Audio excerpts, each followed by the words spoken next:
Welcome back to Old School Sports and our Out of the Park Baseball 25 series, Can We Save the Oakland A's?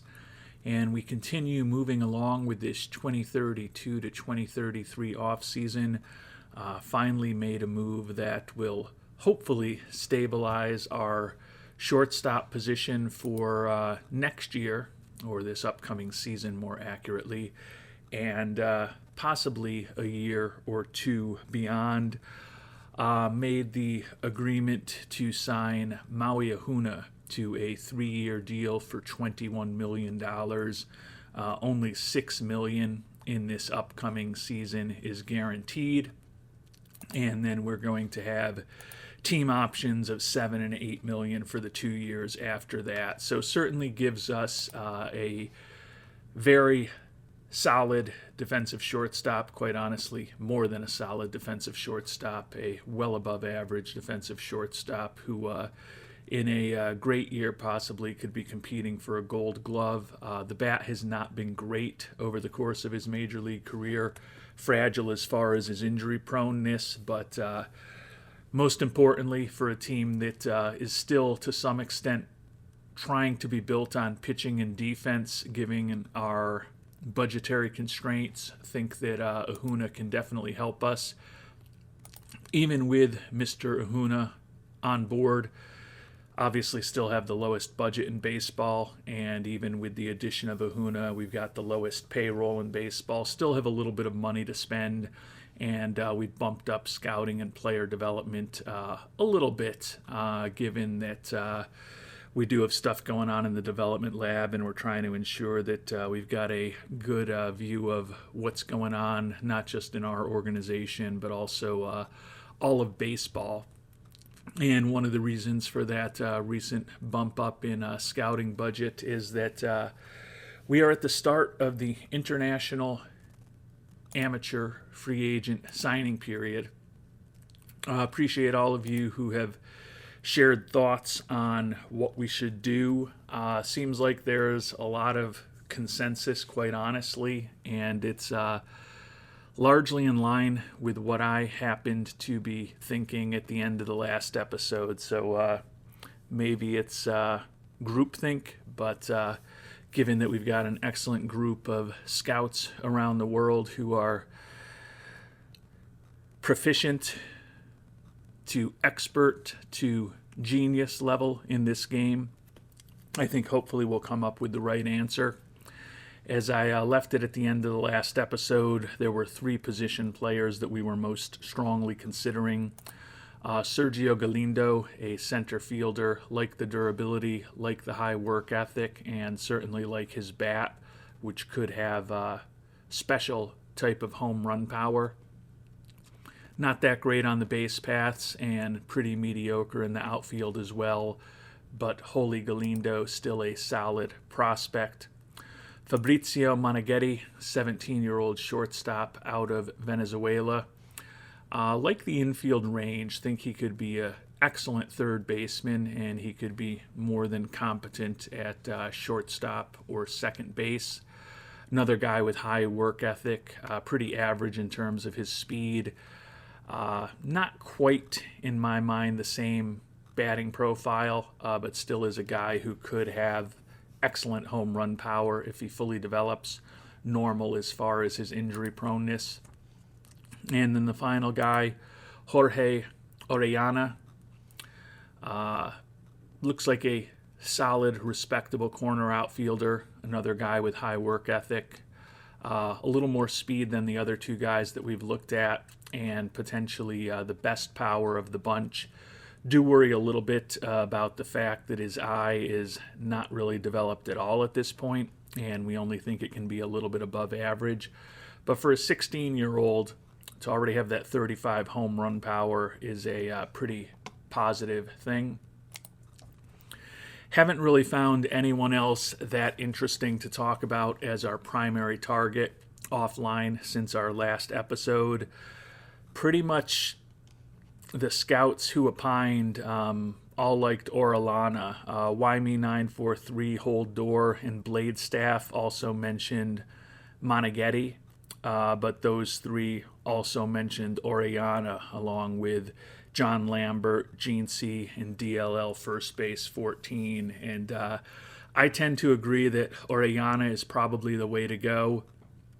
I've tended, in this version of the game particularly, I think, and even towards the end of OOTP 24, to be a little more aggressive overbidding at the start with the players I really want. It does kind of keep you from that 1 in maybe 10-year scenario where you're able to underbid on a couple of guys and still get both of them. But my thought with Orellana looking for $3 million, we've got 5.7. So if we can kind of get him signed quickly and still have about $2 million left to spend, I think that's a pretty positive situation for us to get the guy that we and our worldwide scouting department like the most on board, and then also have some money to kind of hopefully attract a couple of second-tier prospects. And that was kind of a strategy that several of our worldwide scouting staff members also outlined. So we are going to go ahead and offer a contract to Nacogdoches Orellana. We're going to offer him $3.65 million. The hope is we just get him locked up quickly before we get into a bidding war, and we've got some additional money left to spend. Honestly, since he's our favorite prospect, if we have to go up to the $5.7 million to get him locked up, I think I'm willing to do that this year. We've tended over the last several seasons to go with more of a machine gun or shotgun approach, kind of looking at taking a lot of shots on goal, and have had some successes and some potential successes through IAFA with that method, but really would like to bring a big gun into the system this year. So even if we have to spend most of the money on Orellana when all is said and done, I think a rifle shot approach is what our approach will ultimately be. The hope, though, is that we get him locked up early with the overbid, and we'll still have some money to add a couple of other guys that we like into our international complex in the coming weeks. And good news, just a few days into the international amateur free agent signing period, Orellana has signed that $3.65 million signing bonus that we made to him. So the 16-year-old is in our organization. He honestly, at 16, looks borderline ready for the DSL this year. I tend to think we'll probably keep him at the international complex this year, just to keep his service time as a professional clock to start, or actually to stop it from ticking for an extra year. Give him hopefully a little time to maybe develop a little bit at the international complex as he gets older, but at the very least, happy to have Mr. Orellana on board, and now can definitely pivot to figuring out how we might want to spend that additional $2 million we've still got on the books, since we signed a top-tier prospect for a little under $3.7 million. And it's so early that only 4 players have signed, all of them today, along with Orellana. The top pitching prospect, Alvaro Solis, who we talked about last episode, went for, I think, basically everything that Cleveland likely had to spend. Yep, they spent every penny that they could on him. So the top pitching prospect is gone. Certainly didn't think we were going to be getting him for a little over $2 million with Orellana already on board.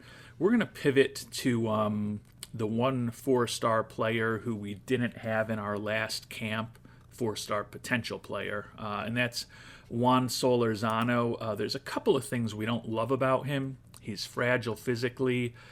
He's not that smart, although he does have a high work ethic, and he's kind of just a competent-ish defensive player, but still a pretty potentially interesting bat for an infielder with decent speed, and he's looking for a lot less money than most of the other players who are kind of in his area as far as potential.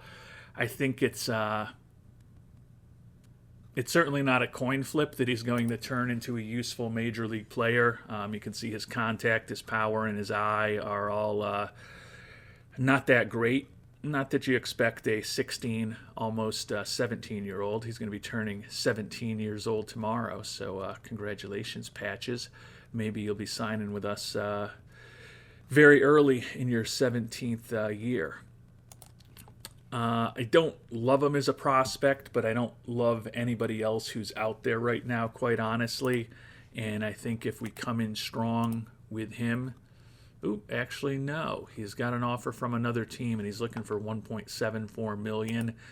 If we could have picked him up for $1.25 million or something, I think I would have done that. But I think I may, given that we got the guy that we like the most of all in Orellana, do more of a shotgun approach and just try to go with numbers rather than upside, given that with the money that we're likely to need to bring Solorzano on board, it's probably going to take every penny that we've got left of that $2.05 million, and it's certainly not inconceivable that we might end up getting in a bidding war for him and wasting time when he could end up going for more than we could ultimately pay him.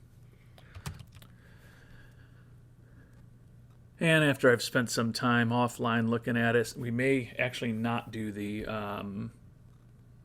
shotgun approach to our next guy, but we're going to go, I think, with Juan Pimentel, who's looking for $1.5 million. Not quite the same upside in his bat, particularly in the gap power and the power. Worry about his eye a little bit. But he is a guy who looks competent defensively, has decent speed, is durable as far as his injury proneness. I think he's a guy that ultimately could be a useful major league player. He's looking for $1.5 million right now. We're going to offer him a little bit more than that, $1.65 million, to try to get him locked up.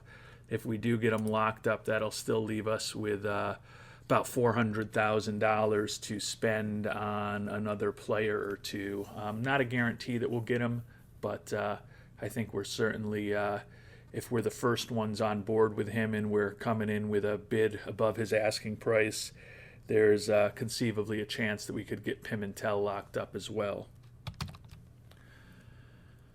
And we've made it to the start of preseason. Our budget stays at $164 million, so although it's the lowest in all of baseball, it's the highest budget we've ever had as we're heading into our 10th season as general manager of these Oakland A's. We did also just get Pimentel locked up, so as I noted, we've still got about $400,000 left to spend. Likely we'll try to find another player or two more at the low to mid end of the international prospect market to bring on board, but think that Pimentel is potentially a nice complement to Orellana.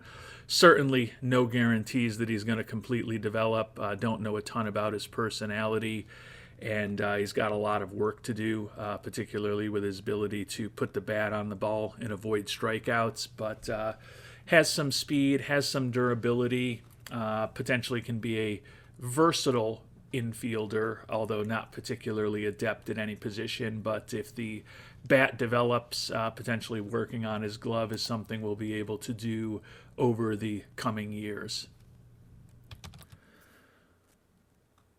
And with a little over a month to go till the start of spring training, thought we'd check back in on how things are going in the development lab. Still not great, quite honestly. Amari Raphael is now excelling and improving his control, and Jaheim Penniman is on track. So those are good results to see for two young pitchers that we've invested a lot in terms of drafts and just trying to develop them over the years. But everybody else is frustrated, and Jason DeCaro is actually struggling with his secondary pitch improvement. Still have about a month to go. Would love if we end up having 3+ successful programs, particularly if we don't have anyone who's really struggling when all is said and done. Always dangerous when people slip backwards. DeCaro working on that secondary pitch improvement, and not too much happening right now as we try to get the solid pitcher who's won 25 games for us while losing 18 over the past 2 years with an ERA of right around 4 to maybe take a little bit of a step forward, since we've got him signed, if we want, for the next several years at pretty reasonable numbers if he can take a nice step forward. And thinking about the IAFA class, as I noted, we've got $400,000 left. Juan Carrillo is listed as a starting pitching prospect.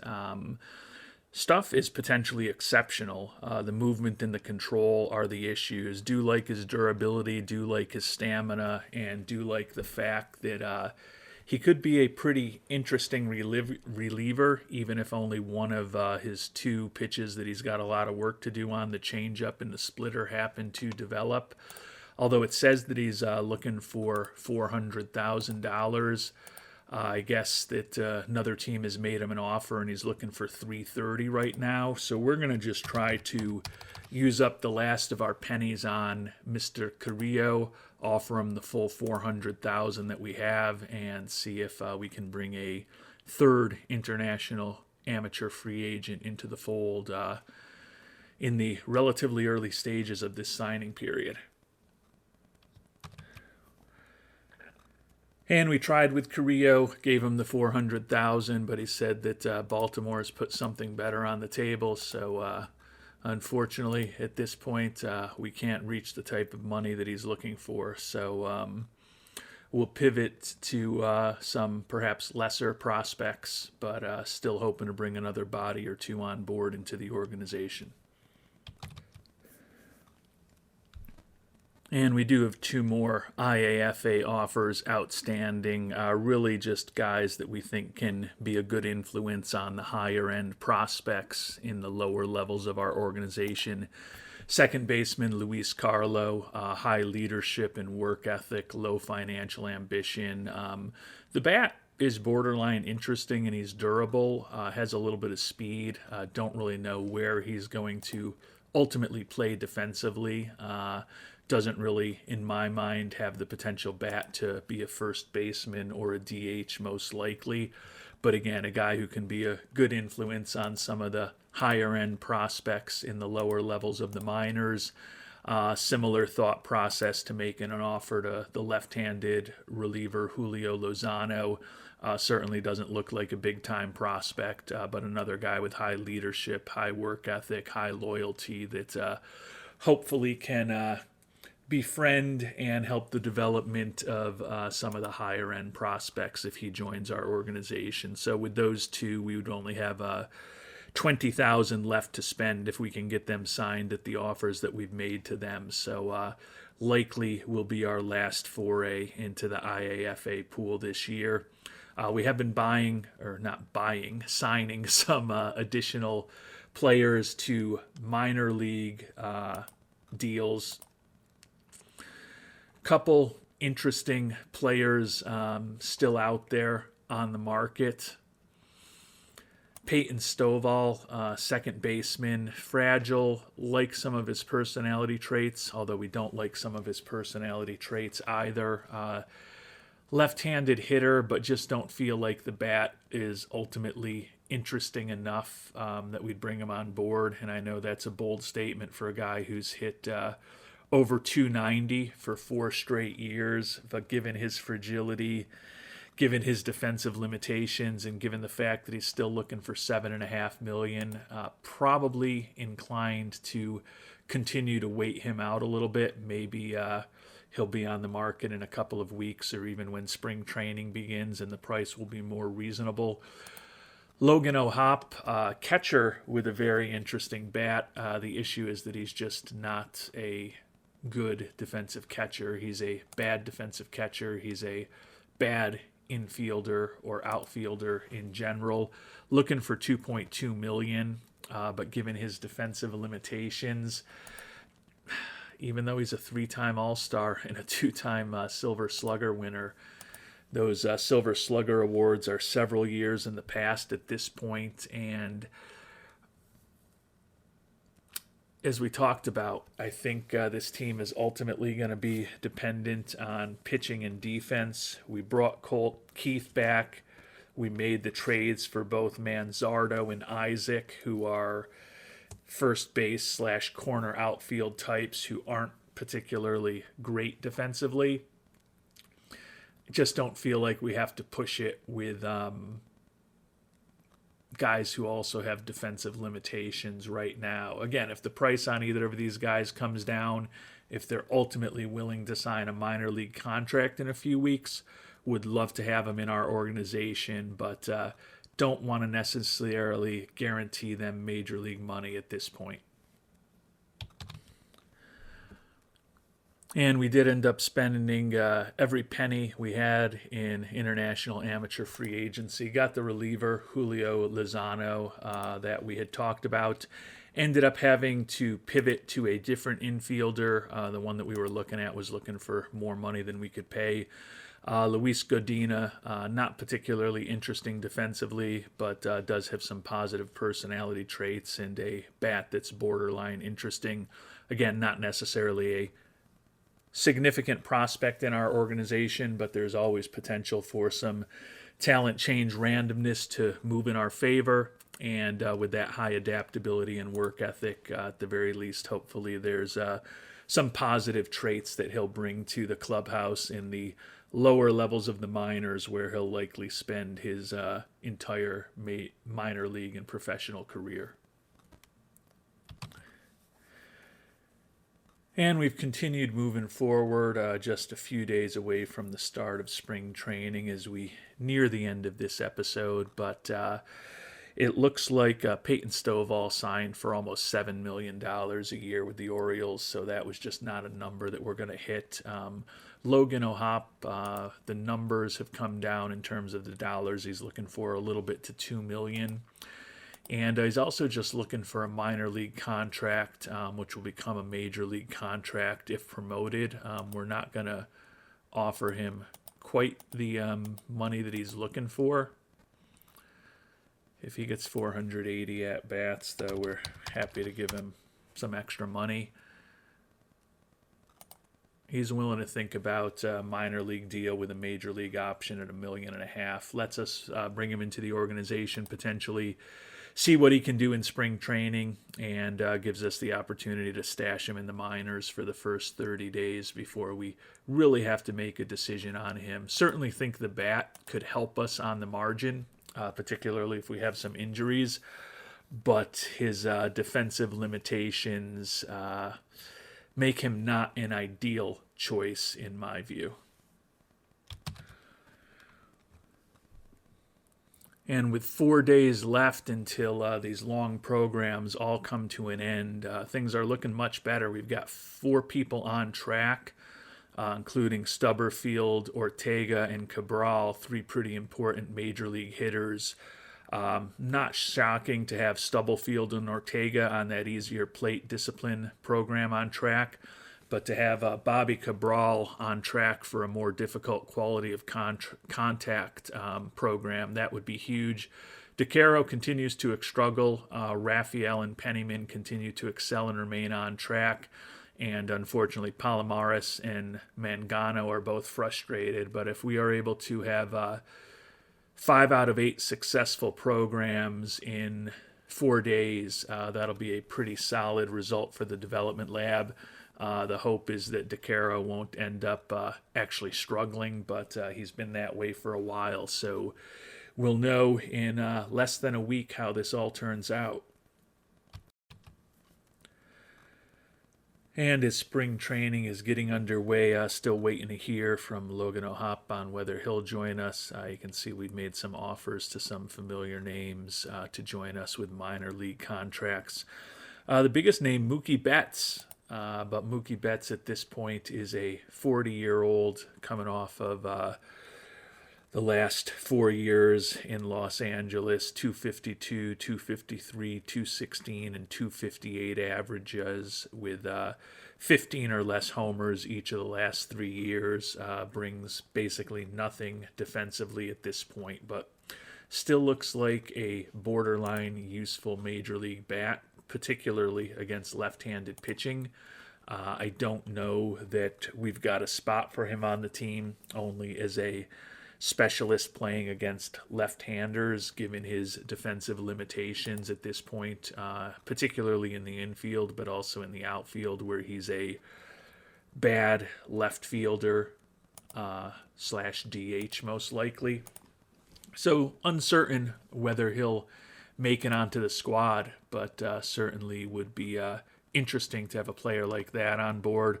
A couple of other familiar names who have been with us in the past at times, and Colby Allard and Gleyber Torres also could conceivably be joining the upper levels of our minor league organization to give us a little bit more depth as we get closer to the start of this 2033 season.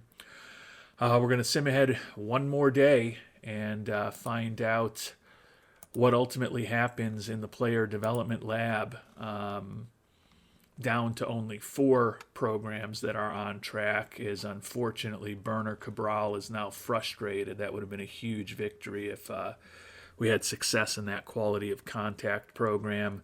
Jason DeCaro still struggling. Other than that, everything kind of in line with when we checked in a few days ago. So we've simmed ahead one day, a opening day tie 2-2 with the White Sox in spring training opening day of 2033. Josh Mangano, no improvement in that project he had working on to improve his control. Mangano, second round pick from 2028, still an interesting prospect for us. Split last year between A, high A, and double A ball. Was a combined 12-4 across those levels, although his ERA did spike up significantly higher in his limited time in Double-A. Still think his stuff could be interesting. Movement on his pitches is fine. We're hoping we'd make some progress with his control, which unfortunately we did not. Sergio Palomares was on a more difficult program to improve his quality of contact. Didn't make any strides there.